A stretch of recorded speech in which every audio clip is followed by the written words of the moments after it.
I found something terrifying in my walls. This story haunts me to this day. I recently moved into a new apartment complex.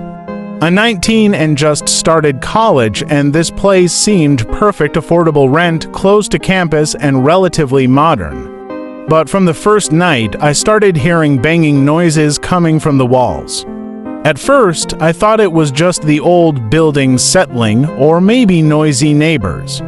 The banging wasn't constant, but it happened frequently enough to keep me awake at night. I asked the neighbors, but they all said they didn't hear anything. I mentioned it to the landlord, but he brushed it off, saying the building had character. One night, the banging was so loud and persistent that I couldn't ignore it anymore. I noticed that the noise was always coming from the same spot in my bedroom wall, so I figured I'd open it up. I borrowed some tools from a friend and started to carefully cut into the drywall. My heart was racing, but I kept going. When I finally made a hole big enough to see inside, I shined a flashlight into the dark space.